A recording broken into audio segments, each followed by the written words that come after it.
Ready start. આર્થિક વિકાસ સાથે દેશની સંપત્તિ પણ વધી રહી છે.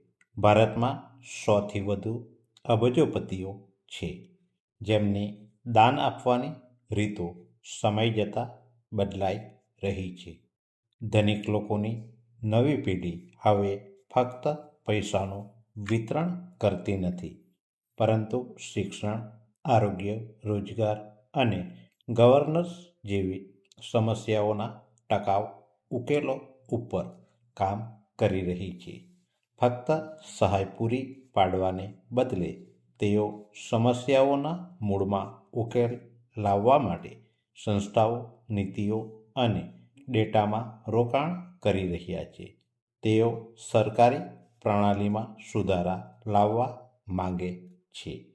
વિક્રાંત ભાર્ગવ જેવા લોકો વેડિશ ફાઉન્ડેશન દ્વારા શાસન સુધારણા પર ધ્યાન કેન્દ્રિત કરી રહ્યા છે. તેઓ એવા જૂથોને ટેકો આપે છે જે મિલકત અધિકારો અને સ્થાનિક સરકારને મજબૂત બનાવે છે, જેનાથી નિયમનકારી પરિવર્તન આવે છે. આ નવા યુગમાં દાન ફક્ત દયાનું કાર્ય નથી, પરંતુ રાષ્ટ્ર નિર્માણનું એક સાધન બની ચૂક્યું છે. પેરા.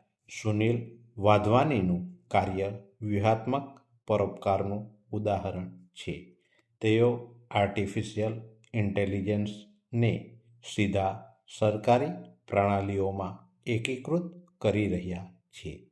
તેઓ રોગ ટ્રેકિંગ અને માતૃત્વ સ્વાસ્થ્ય સુધારવા માટે સરકાર સાથે ભાગીદારી કરે છે. તેમનો ઉદ્દેશ્ય સમાંતર માળખા બનાવવાને બદલે હાલની પ્રણાલીઓમાં નવીનતાને એકીકૃત કરવાનો છે. મુખ્ય ધ્યેય કાયમી પરિવર્તન માટે સરકાર સાથે સહયોગથી કામ કરવાનો છે. પેરા. રિઝવાન અને રેખા કોઈટા ડિજિટલ પરિવર્તનને વિકાસના નવા પાયા તરીકે જુએ છે. તેમનો પાયો સરકારી અને બિન-લાભકારી સંસ્થાઓને આરોગ્ય ડેટા સુધારવા અને કામગીરીને સુવ્યવસ્થિત કરવામાં મદદ કરે છે. સામાજિક ક્ષેત્રને ડિજિટલ કરોડરજ્જુ પ્રદાન કરીને તેઓ પારદર્શિતા અને કાર્યક્ષમતાનું નિર્માણ કરી રહ્યા છે. પેરા. સંજીવ સરાફ રેખ્તા ફાઉન્ડેશન દ્વારા સાંસ્કૃતિક પરિવર્તન પર ભાર મૂકે છે. તેમણે ઉર્દૂ સાહિત્યનું વિશ્વનું સૌથી મોટું ડિજિટલ આર્કાઇવ બનાવ્યું. આનાથી ભાષા અને સંસ્કૃતિને પુનર્જીવિત કરવામાં આવી છે.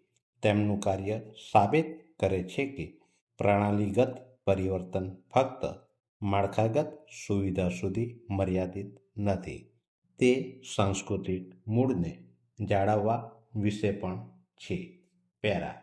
ગુજરાતના રહેવાસી પ્રેરણાદાયી ખેડૂત નીતા કાનાણીએ કૃષિ ક્ષેત્રમાં આપેલા અસાધારણ યોગદાન બદલ નવી દિલ્હીમાં પેપ્સિકો ઇન્ડિયાના voice of harvest conference and awards 2025માં તેમનું સન્માન કરવામાં આવ્યું હતું. સ્ટોપ.